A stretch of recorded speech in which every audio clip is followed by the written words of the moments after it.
നമ്മുടെ പ്രാഗിൽ നിന്നുള്ള യാത്ര വന്ന് നിൽക്കുന്നത് ജർമ്മനിയിൽ റാവൻസ്ബർഗ് എന്ന സ്ഥലത്താണ്. നമ്മളിപ്പോൾ ഉള്ളത് റാവൻസ്ബർഗിലാണ്. നമ്മുടെ പുതിയ ഈ വീഡിയോയിലോട്ട് എല്ലാവർക്കും സ്വാഗതം. നമ്മളങ്ങനെ റാവൻസ്ബർഗിലെത്തി നേരെ റൂമിൽ കൊണ്ട് ലഗേജ് എല്ലാം വെച്ചതിന് ശേഷം ഒരു ലഞ്ച് കഴിക്കാമെന്ന് വെച്ചിട്ട് നമ്മൾ നേരെ പോവുകയാണ് ഒരു റെസ്റ്റോറൻറ്റിലോട്ട്. ജർമ്മനിയിലുള്ള മറ്റ് സിറ്റികളും ടൗണുകളും വെച്ച് നോക്കുമ്പോൾ റാവൻസ്ബർഗും ഏതാണ്ട് സിമിലർ തന്നെയാണ്. ഇടുങ്ങിയ വഴികളും കടകൾ അടുപ്പിച്ചൊക്കെ പാർക്കിംഗ് ഒന്നും ഇല്ലാത്ത വളരെ ടൈറ്റായിട്ട് നമുക്കിങ്ങനെ ഡ്രൈവ് ചെയ്യേണ്ട ഒരു പ്ലേസ്. നല്ല തണുപ്പാണ്. ഇപ്പോൾ ക്ലൈമറ്റ് അറൗണ്ട് 3 ഡിഗ്രി 4 ഡിഗ്രി ആ ഒരു റേഞ്ചാണ്. നല്ല അടിപൊളി തണുപ്പാണ്. ഈ വെയിലുണ്ടെങ്കിലും തണുപ്പിനൊരു കുറവുമില്ല. ഇന്നത്തെ നമ്മുടെ പരിപാടി എന്ന് പറയുന്നത് ലഞ്ചൊക്കെ കഴിച്ചിട്ട് നമ്മൾ തിരിച്ച് നേരെ റൂമിൽ പോയിട്ടൊന്ന് റെസ്റ്റ് എടുക്കുകയാണ്. നാളെ നമ്മൾ നേരെ സ്വിറ്റ്സർലൻഡിലോട്ടാണ് പോകുന്നത്. അപ്പം നമ്മളങ്ങനെ ലഞ്ച് കഴിക്കാനെത്തി. ഒരു അറബിക് റെസ്റ്റോറൻറ്റിലാണ് ലഞ്ച് കഴിക്കാൻ വന്നത്.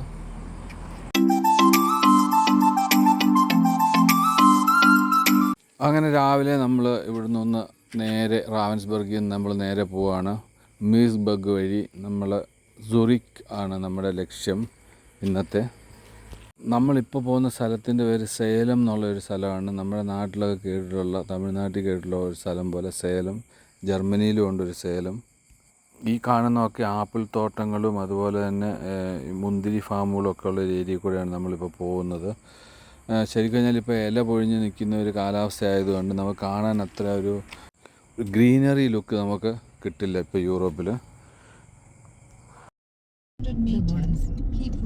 ബോഡൻസി സൂപ്പർ ഈറ്റൻ ഇവിടെ എത്ര 1.66 യൂറോ അല്ലേ? മീഴ്സ്ബർഗ് എന്ന് പറഞ്ഞ സ്ഥലമാണിത്. നമ്മളിവിടെ വന്നിട്ട് ബോഡൻസി ക്രോസ് ചെയ്തിട്ട് വേണം നമ്മൾ നേരെ സ്വിറ്റ്സർലൻഡിലോട്ട് പോകാൻ. നമ്മുടെ ഇപ്പോൾ ഈ വണ്ടി നേരെ പോകുന്നത് ഒരു ക്രോസിംഗ് പ്ലേസിലോട്ടാണ്. അവിടെ നമുക്ക് ഫെറി കിട്ടും. വളരെ മനോഹരമായ സ്ഥലമാണ് ഈ ബോഡൻസിയുടെ ഈ ഒരു ഏരിയ ഒക്കെ. നമ്മളിവിടുന്ന് നേരെ പോയിട്ട് ആദ്യം ഫെറിയിൽ കയറുക. ഫെറിയിൽ നിന്ന് നമ്മൾ ക്രോസ് ചെയ്തിട്ട് ഒരു 20-25 മിനിറ്റ് ഫെറി യാത്രയ്ക്ക് ശേഷം നമ്മൾ നേരെ ഈ ബോഡൻസി ക്രോസ് ചെയ്ത് അപ്പുറം എത്തും. നമ്മളങ്ങനെ ഒരു ഫെറി കയറുകയാണ്. നമ്മളിപ്പം ബോഡൻസിയുടെ ഈ ടിക്കറ്റ് എടുത്തു. ഇവിടെ ഈ ഒരു എന്താ പറയുന്നത്, ബോഡൻസി ക്രോസ് ചെയ്യാൻ വേണ്ടി നിൽക്കുന്നത് മീഴ്സ്ബർഗ് എന്ന് പറയുന്ന സ്ഥലത്താണ്. ഇവിടുന്ന് നമ്മൾ ഫെറിയിൽ ബോഡൻസി ക്രോസ് ചെയ്തിട്ട് ബോഡൻസി ടിക്കറ്റാണ് ഇവിടെ. ഇപ്പം നമുക്ക് കാറിൽ നമ്മുടെ വണ്ടിയാണ് ഇതിൽ പോകുന്നതിന് 5 ഒരു ഫാമിലിക്ക് ഈ വണ്ടി കൂടെ അറൗണ്ട് 100 റിയാൽ ഇതേ നമ്മൾ ക്രോസ് ചെയ്ത് പോകുന്നതിന്. ഇവിടെ ഇങ്ങനെ ഒരു 10, 30, 40 വണ്ടികൾ ഇടാം. ഒരേ ലൈനിൽ ഒരു 10 വണ്ടി വെച്ചിട്ട് ഇട്ടിട്ട് ഇപ്പോൾ ബസ് വരെ കയറി വരുന്നുണ്ട്. കണ്ടില്ലേ, ഒരു വലിയ ബസ് കയറി വരുന്നുണ്ട്. ഈ ബസ് ഇതിനകത്തോട്ട് കയറ്റി വെക്കും ഈ ഫെറിയിൽ. എന്നിട്ട് നമ്മൾ നേരെ ഇത് ഫുള്ളായി കഴിഞ്ഞാൽ ഒരു നേരെ ഈ ബോഡൻസി ക്രോസ് ചെയ്യും.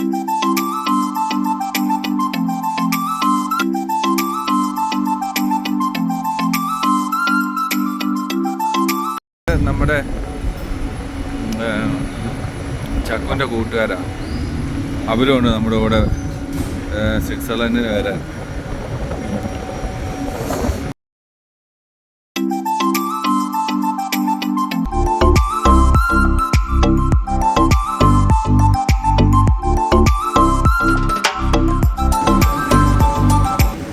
നമ്മളിപ്പോൾ ബോഡൻസി കൂടെയാണ് പോകുന്നത്.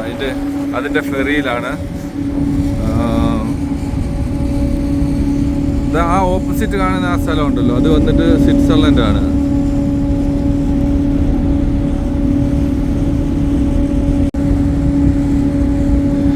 മീഴ്സ്ബർഗിൽ നിന്ന് ആണ് ഈ ഒരു ഫെറി.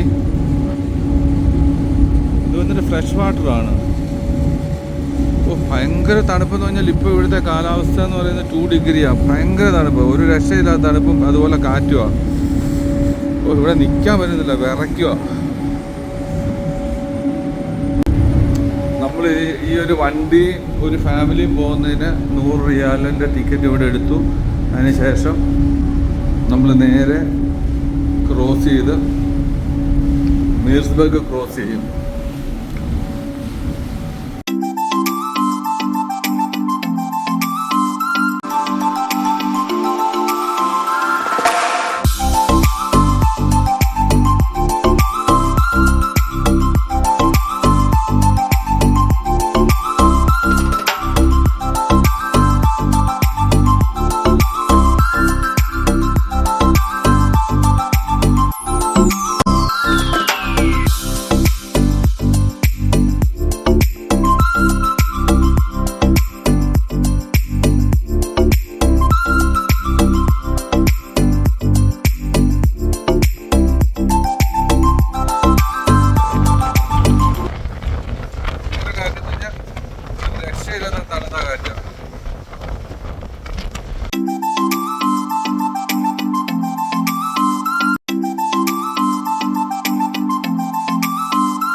സ്ഥലത്തിന്റെ പേരെന്താ? കോൺസ്റ്റാൻസ്. ബെല്ല വിസ്റ്റ എന്ന് പറഞ്ഞ ഒരു ഹോട്ടൽ ഉണ്ടല്ലോ. ബെല്ല വിസ്ത ഓർക്കുന്നുണ്ടോ നിനക്ക്? ബെല്ല വിസ്ത മലേഷ്യയിലെ ലങ്കാവിലായിരുന്നു. കോൺസ്റ്റാൻസിൽ നിന്ന് നമ്മൾ നേരെ സ്വിറ്റ്സർലൻഡ് ബോർഡറിലോട്ടാണ് പോകുന്നത്. ഇവിടെ നിന്ന് നമുക്ക് സ്വിസ് പാസ് മേടിക്കണം ഹൈവേ ഡ്രൈവ് ചെയ്യാൻ. അതാണ് നമ്മൾ ഇനി അടുത്ത പരിപാടി. ശരി കഴിഞ്ഞാൽ ഓരോ പെട്രോൾ സ്റ്റേഷനിലും ഇവിടെ ഓരോ വിലയല്ലേ, ചെറിയ ചെറിയ ഡിഫറൻസ് ഉണ്ട്. നമ്മൾ മറ്റേ ഇവിടെ കയറുമ്പോൾ 180, പിന്നെ 165, 160, ഒരു 20 പൈസയുടെ ആ ഒരു ഡിഫറൻസ് ഉണ്ട്. ഷെല്ലൊക്കെ ആണെങ്കിൽ നല്ല വില, ഭയങ്കര വില. ഇപ്പം കിട്ടി. ഇതാണ് നമ്മൾ പോകുന്ന സ്വിറ്റ്സർലൻഡ് പാസ് റോഡ് വേ. ഇപ്പോൾ ഇവിടെ നിന്ന് നേരെ ബോർഡർ ക്രോസ് ചെയ്ത് ഇതാ കിടക്കുന്ന AE/CH 931 ആണ് നമ്മുടെ വണ്ടി. ടൊയോട്ട കൊറോള ക്രോസോ അങ്ങനത്തെ ഒരു വണ്ടിയായത്, ഹൈബ്രിഡ്. നമ്മളിൽ നേരെ ബാക്കി പോവാണ് സൂറിക്.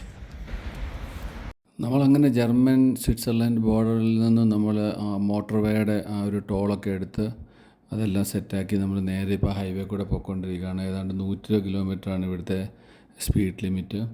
2 ലൈനാണ് സ്വിറ്റ്സർലൻഡ് മിക്കവാറും എല്ലാ ഹൈവേകളും. അതുപോലെ 120 ആണ് ഇവിടുത്തെ മാക്സിമം സ്പീഡ്. ചില ഭാഗത്തൊക്കെ വരുമ്പോൾ 70, ചിലപ്പോൾ 60, 30 അങ്ങനെ ഈ ജനസാന്ദ്രതയുള്ള ഭാഗങ്ങളിലൂടെയൊക്കെ വരുമ്പോൾ വളരെ സ്ലോയിൽ പോകണം. അതെല്ലാ യൂറോപ്പിലും ഏതാണ്ട് ഒരേ സ്റ്റൈൽ ഓഫ് ആ ഒരു റൂളാണ്. സ്വിറ്റ്സർലൻഡ് റോഡുകൾ എന്ന് പറയുന്നത് വളരെ നൈസ് റോഡുകളാണ്. ഇനിയിപ്പോൾ നമ്മൾ പല ചുരങ്ങളും അതുമൊക്കെ താണ്ടി പോകുമായിരിക്കും.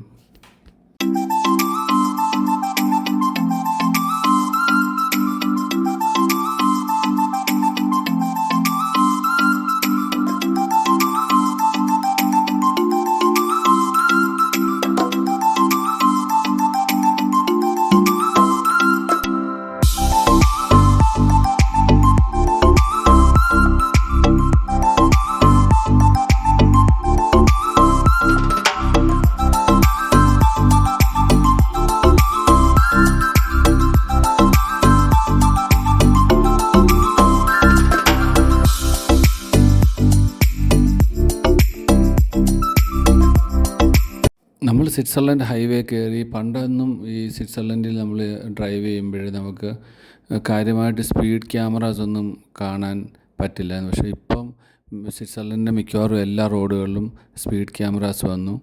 ഇവരുടെ ആ ഒരു മനുഷ്യാവകാശത്തിൻ്റെ ഒരു ഭാഗമായിട്ട് അവർ നിയമങ്ങൾ ആദ്യം നോട്ടീസ് അടിക്കുകയും അതുപോലെ ഇങ്ങനെ ഇൻസ്ട്രക്ഷൻ കൊടുക്കുകയും ചെയ്തിരുന്ന ഒരു കാലഘട്ടം ഉണ്ടായിരുന്നു. ഇപ്പോൾ അതിൽ നിന്നൊക്കെ മാറി ഇപ്പോൾ അവർ പെനാൽറ്റി അടിക്കാനൊക്കെ തുടങ്ങി എന്നുള്ളത് നമുക്കിപ്പോൾ മനസ്സിലാക്കാൻ കഴിയുന്നത്.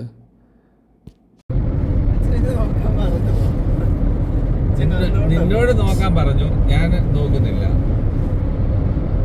പക്ഷെ ഭംഗിയിൽ സ്വിറ്റ്സർലൻഡിനെ വെല്ലാൻ യൂറോപ്പിൽ പിന്നുള്ളതൊന്ന് നോർവേ ആയിരിക്കാം, പിന്നെ ഓസ്ട്രിയ, പിന്നെ വേണേൽ പറയാം ജർമ്മനി.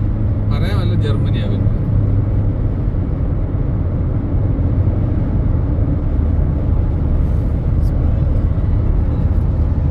സൂറിക് സിറ്റിയിൽ എത്തി. In 2 kilometers, keep left towards Zurich City into the tunnel.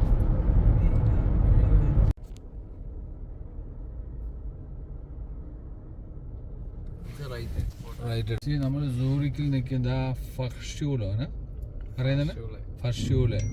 അത് വന്നിട്ട് ഡ്രൈവിംഗ് സ്കൂളിലെ ബസ്സാണ്. അവരിവിടെ ഇട്ടാണ് പഠിപ്പിക്കുന്നത്, ഈ ഹെവി ട്രാമിൻ്റെ ഒക്കെ ഇടയ്ക്കിട്ട്. നമ്മളങ്ങനെ സൂറിക്കിൽ എത്തി, നമ്മുടെ ഡെസ്റ്റിനേഷനിൽ.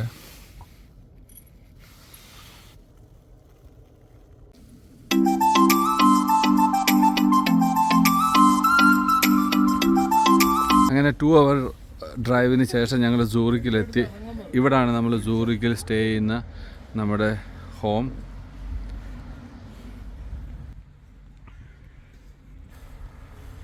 അതിനെങ്ങനെയാണെന്ന് വെച്ചാൽ മക്കൾ കാശുണ്ടാക്കണം, അല്ലാതെ ഇപ്പം വന്നിട്ട് നമ്മളിപ്പം വിചാരിച്ചാലൊക്കെ പിടിക്കാൻ പറ്റുന്ന സംഭവമല്ല ഇത്. ബ്രാബസ് 700 ഇത് കണ്ടോ, ഇതിൻ്റെ ഉൾവശമൊക്കെ കണ്ടോ, മുടിഞ്ഞ ഭംഗിയാണ്. ഇതിന് എത്ര കിലോമീറ്റർ സ്പീഡ് കിട്ടും? ഓ വാവ്. ഡേ അവിടെ പാർക്കിംഗ് സ്ലോട്ട് അവന്മാർ ഇട്ടിട്ടുണ്ടല്ലോ അവിടെ. അപ്പോൾ ഇവിടെ വന്നിട്ട് നമുക്ക് പണി കിട്ടുമെന്ന്. ആ, നമ്മളത് ഇടാതെ പോയി കഴിഞ്ഞാൽ അവർ ചെല്ലോ ഇതടിക്കുമോ പെറ്റി? എന്താ വണ്ടിയാ ഇത്, സൂപ്പർ. നമ്മളിപ്പം വന്നിട്ട് ഒരു സൂറിക്കിലെ ഒരു ടണലിൽ കൂടെ പോവാം. 80 കിലോമീറ്റർ സ്പീഡാണ് ഇവിടെ. കണ്ടോ, ഇവിടുന്ന് എങ്ങോട്ടൊക്കെ പോകാമെന്ന് നോക്കിയേ. ഇവിടെ എഴുതി വെച്ചിരിക്കുന്ന ഒരു ടണലിനകത്തെ ഈ ബോർഡെല്ലാം കൊടുത്തിരിക്കുന്ന ഓരോ പ്ലേസിലോട്ട് പോകേണ്ട സൈൻ ബോർഡുകളാണ് ടണലിനുള്ളിൽ. നമ്മളങ്ങനെ ഒരു 5-6 പ്രാവശ്യം വന്ന രാജ്യമാണ് സ്വിറ്റ്സർലൻഡ്. അപ്പോൾ അതിൽ പ്രത്യേകിച്ച് എടുത്തു പറയാനായിട്ട് സ്വിറ്റ്സർലൻഡിൽ എന്നും വന്നാൽ കാണാൻ ഭംഗിയുള്ളൊരു സൂപ്പർ ഇടം മാത്രമേ ഉള്ളൂ. എത്ര തവണ വേണേലും വരാം. ഹലോ ഗൈസ്, നമ്മളിപ്പം സൂറിക്കിലാണ്. സൂറിക്കിൽ കൂടെ ഉള്ള കറക്കം. നമ്മളിപ്പോൾ നേരെ പോകുന്ന റെയിൻ ഫോൾസ് എന്ന് പറയുന്ന ഇവിടുത്തെ പ്രസിദ്ധമായ ഒരു വെള്ളച്ചാട്ടത്തിന് അങ്ങോട്ടാണ്. 4 പേര്. ഇവിടെ ഒരാൾ ഒളിഞ്ഞിരിപ്പുണ്ട്.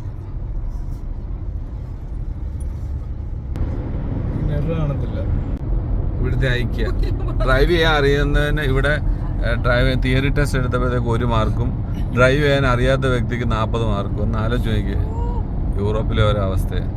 വന്നത് ഇവിടെ ഡ്രൈവിംഗ് നമ്മൾ എടുക്കുമ്പോൾ പലതരത്തിലുള്ള ടെസ്റ്റ് ഉണ്ട്. അതിൽ ആപ്ലിക്കേഷൻ വഴി തിയറി ടെസ്റ്റ് ആദ്യം പാസ്സാകണം. അപ്പം 30 ചോദ്യം 3 ഉത്തരം വെച്ചിട്ട് അവർ തരും. അതിനകത്ത് നമ്മൾ ടിക്ക് മാർക്ക് അടിക്കുക. എന്നിട്ട് അത് ഞാൻ എടുത്തപ്പോൾ എനിക്ക് കിട്ടിയത് ആക്ച്വലി 30-ൽ 1. പക്ഷെ എൻ്റെ ഭാര്യയ്ക്ക് കിട്ടിയത് 15 മാർക്ക്. എന്തെന്ന് എനിക്ക് മനസ്സിലാകുന്നില്ല. 30 വർഷത്തെ ഡ്രൈവിംഗ് എക്സ്പീരിയൻസ് ഉള്ള ലോകത്ത് 10-20 രാജ്യത്ത് ഓടിച്ച എനിക്ക് 1 മാർക്ക്. നമ്മളിപ്പോൾ നേരെ പോകുന്ന റെയിൻ ഫോൾസിലോട്ടാണ്.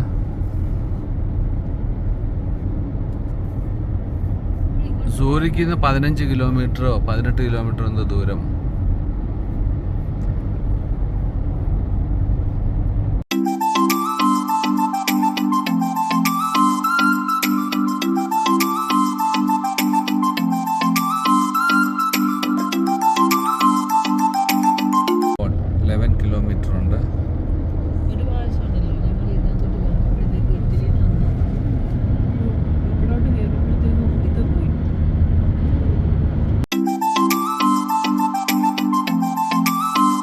വണ്ടി ഓടിക്കുമ്പോൾ ഉണ്ടല്ലോ, നമ്മുടെ കൂടെ ഇരിക്കുന്ന ഡ്രൈവർ കുറേ കൂടെ വിവരമുള്ളവനാണെങ്കിൽ നമുക്കിപ്പോൾ ഒരു ഫോട്ടോ ഒക്കെ കറക്റ്റായിട്ട് ഇപ്പം എടുക്കാൻ പറ്റുമോ.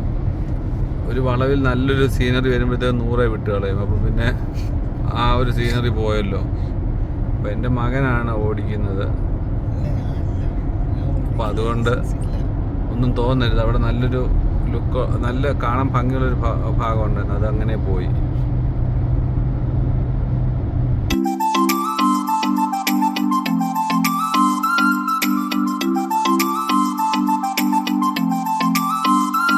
നമ്മളിപ്പം ഏത് യൂറോപ്പിൻ്റെ ആയിട്ട് വന്നാലും സ്വിറ്റ്സർലൻഡിൻ്റെ ആ ഒരു ബ്യൂട്ടി ഡിഫറൻ്റാണ്. വിൻ്റർ സീസൺ കഴിയാറാകുന്നതിൻ്റെ ഭാഗമാണിത്. എല്ലാം ഉണങ്ങി തന്നെ കിടക്കുന്നത്. ആ ഒരു സ്പ്രിങ് അല്ലേ അടുത്ത് വരുന്നത്. അപ്പോൾ സ്പ്രിങ് വന്നാലേ ഉള്ളൂ ഇതിൻ്റെ ഭംഗി നമുക്ക് റിയലി കാണാൻ സാധിക്കും. ഇപ്പോൾ ഒരുമാതിരി ഉണങ്ങി വല്ലാതാണ്ടില്ല. ഈ കുന്നൊക്കെ ഉണ്ടോ? ഈ കാണുന്ന കുന്ന്, ഇത് കുന്ന് കുന്നല്ല, ചെരുവ്. അതൊക്കെ ഉണ്ടോ? ഒരുമാതിരി കരിഞ്ഞാ നിൽക്കുന്ന എല്ലാം.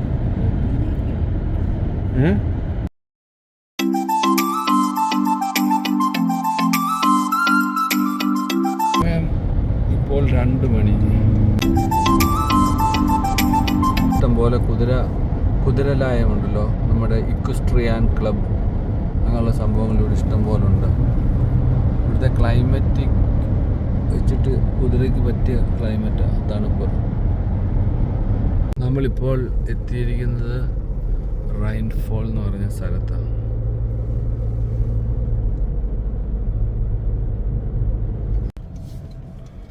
Exit coming up.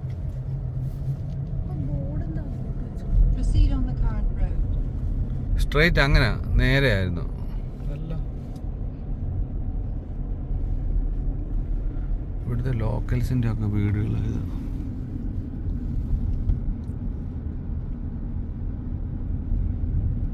ഫോൾസ് സ്ഥിതി ചെയ്യുന്ന ആ ഒരു ടൗണാണിത്.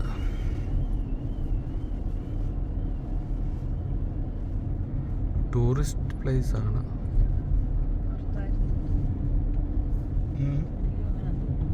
കണ്ടോ, സ്വിറ്റ്സർലൻഡുകാരൻ എന്തൊക്കെയോ സംഭവങ്ങളായിട്ട് നിൽക്കുന്നുണ്ടോ.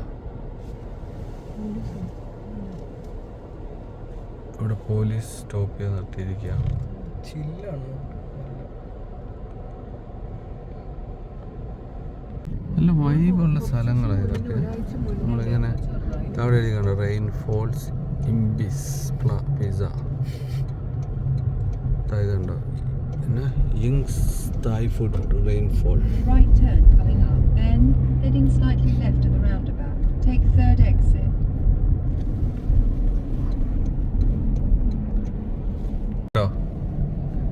കണ്ടോ, ഞാൻ പറഞ്ഞത് കറക്റ്റ് ആണോ അല്ലയോ? ഞാൻ പറഞ്ഞത് കറക്റ്റ് ആണോ അല്ലയോ? ഇനിയിപ്പോൾ നിങ്ങൾ ഒരക്ഷരം മിണ്ടരുത്. ഇതാ ട്രെയിൻ പോകുന്നു.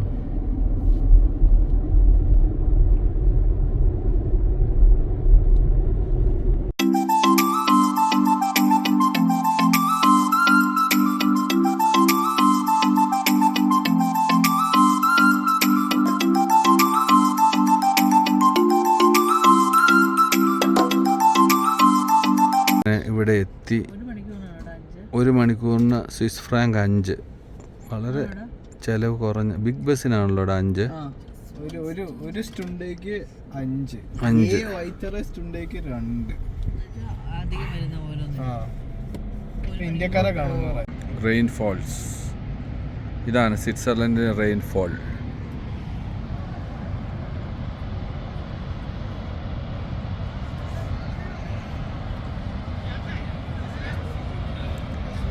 നമ്മളിവിടെ ഒരു 4-5 പ്രാവശ്യം വന്നിട്ടുണ്ട്. ഇതിനു മുമ്പൊക്കെ വന്ന സമയങ്ങളിലൊക്കെ നമ്മൾ ആ മൂലയ്ക്ക് ഇതാ ഒരു വെള്ളച്ചാട്ടം വരുന്ന ഭാഗമുണ്ട്. അവിടെ ആൾക്കാർ നിൽക്കുന്നുണ്ടോ. നമ്മൾ അവിടുന്ന് ടിക്കറ്റ് എടുത്തിട്ട് അതിനുള്ളിൽ കയറിയിട്ട് ആ വെള്ളച്ചാട്ടം അടുത്ത് പോയിട്ട് വെള്ളച്ചാട്ടം കണ്ടിട്ടുണ്ട് പലതവണ. ഭയങ്കര രസമുള്ള ഒരു ഭയങ്കര നേച്ചർ ബ്യൂട്ടി എന്നൊക്കെ പറഞ്ഞാൽ ഇത് നേരിട്ട് കാണുമ്പോഴേ അതിൻ്റെ ആ ഒരു ഭംഗി മനസ്സിലാക്കാൻ പറ്റൂ. സ്വിറ്റ്സർലൻഡിൽ വന്നു കഴിഞ്ഞാൽ, പ്രത്യേകിച്ച് സൂറിക്കിൽ വന്നു കഴിഞ്ഞാൽ ഒരു 15-18 കിലോമീറ്റർ ട്രാവൽ ചെയ്ത് ഇവിടെ വന്ന് ഇത് കണ്ടു പോകേണ്ട ഒരു സ്ഥലം തന്നെ ഇത്. റെയിൻ റിവർ ഒഴുകി വരുന്ന ഒരു ഭാഗമാണിത്.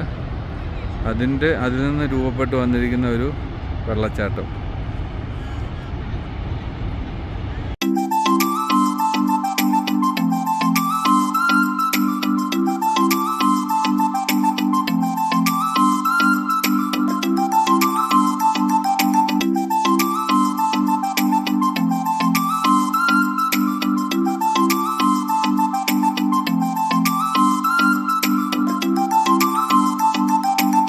ഇവിടെ റെയിൻ ഫോൾസിൽ വന്നപ്പോഴത്തേക്കും ഇവർക്ക് ചായ കുടിക്കണമെന്ന് പറഞ്ഞിട്ട് നമ്മൾ ചായ കുടിക്കാൻ ഇവിടെ എല്ലാം അടവാണ്. അപ്പോൾ ഈ ഒരു ഷോപ്പിൽ വന്നു. ഈ ഷോപ്പ് ചെറിയൊരു കിയോസ്ക്.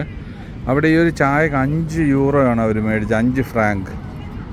ഒന്ന് ആലോചിച്ച് നോക്കും, ഒരു ചായയുടെ വിലയാണ് 5 ഫ്രാങ്ക്, അതായത് ഒരു 22 റിയാൽ. അതാണ് ഗൈസ് സ്വിറ്റ്സർലൻഡ്.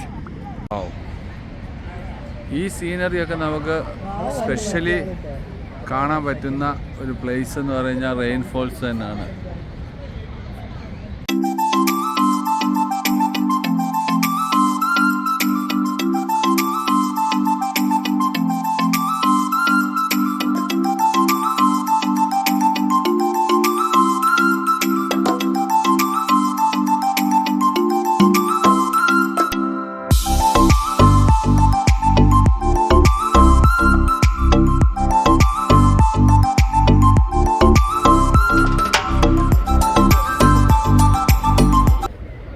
ട്രെയിൻ അവിടെ നിർത്തിയിട്ടിട്ടുണ്ട്. റൈൻ ഫോൾസിൻ്റെ താഴെ നമ്മൾ റൈൻ ഫോൾസിൽ നിന്ന് തിരികെ പോവുകയാണ്. ഇവിടെ ആക്ച്വലി വിൻ്റർ ബ്രേക്ക് എന്ന് പറഞ്ഞിട്ട് ഇവിടെ ഇപ്പോൾ നമുക്ക് സീസൺ അല്ലാത്തതുകൊണ്ടാണ് ആൾക്കാരില്ലാത്തത്. അല്ലെന്നുണ്ടെങ്കിൽ ഇതിനകത്ത് ബോട്ട് റേസും കാര്യങ്ങളൊക്കെ ഉണ്ട്. ബോട്ട് റേസ് അല്ല, ബോട്ട് കൊണ്ട് ഇതുവഴിയൊക്കെ ഇവരകത്ത് അവിടെ കിടന്ന ബോട്ടുണ്ട്. അതുപോലെ നമുക്ക് അങ്ങ് ഒരു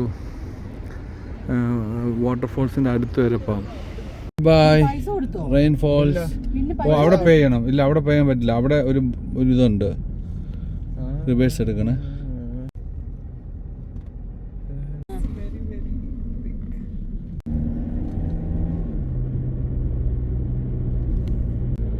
ഇതിന്റെ വാട്ടർ ഫ്ലോ ഏറ്റവും കൂടുതൽ, വോളിയം ഭയങ്കര കൂടുതലാണ്. ഭയങ്കര വോളിയത്തിലാണ് വെള്ളം ചാടുന്നത്. നമ്മൾ റെയിൻ ഫോൾ കണ്ടു കഴിഞ്ഞിട്ട് തിരിച്ചു പോവാണ്. സൂറിക്കിന്ന് എത്ര കിലോമീറ്ററാ? 17 40 എത്രയോ ഇവിടെ കേട്ടോ. അപ്പം 40 കിലോമീറ്റർ, 47 കിലോമീറ്റർ. എത്ര മിനിറ്റ് എടുത്ത്? അരമണിക്കൂറോ? അല്ല, നമ്മൾ ഇങ്ങോട്ടൊരു 40 ഉള്ളു. ഇപ്പൊ ഐക്യയിലോട്ട് Slight right turn coming up. 40 അല്ല, 40 കൂടുതലുണ്ടായിരുന്നു. അയ്യോ, ഓ നൈസ്. കയ്യൊക്കെ കാണിച്ച് സ്മാർട്ട് ഒരു ഗേൾ അങ്ങോട്ട് പോയി. അറബ്സ് ഉണ്ട് ഇവിടെ. ഇതൊക്കെ അറബ്സാ. In 800 meters, straight on at the roundabout, take first exit. നമ്മളങ്ങനെ റെയിൻ ഫോൾസ് ഒക്കെ കണ്ടു കഴിഞ്ഞാൽ അതിലെ ടൗണിലൂടെയൊക്കെ ഒന്ന് കറങ്ങി നമ്മൾ നേരെ തിരിച്ച് സൂറിക്കിലോട്ട് പോവുകയാണ്. ഏതാണ്ട് 30-40 കിലോമീറ്റർ ഉണ്ടെന്നാണ് നമ്മുടെ ഡെസ്റ്റിനേഷനിൽ കാണിക്കുന്നത്. അപ്പോൾ എന്തായാലും നമുക്ക് അടുത്ത വീഡിയോ ഒക്കെ ആയിട്ട് സൂറിക്ക് വിശേഷങ്ങളും അവിടുത്തെ സ്വിറ്റ്സർലൻഡിലെ മറ്റ് കാഴ്ചകളും ഒക്കെ ആയിട്ട് നമുക്ക് അടുത്ത വീഡിയോയിൽ കാണാം. അപ്പോൾ അതുവരേക്കും എല്ലാവർക്കും ബൈ ബൈ.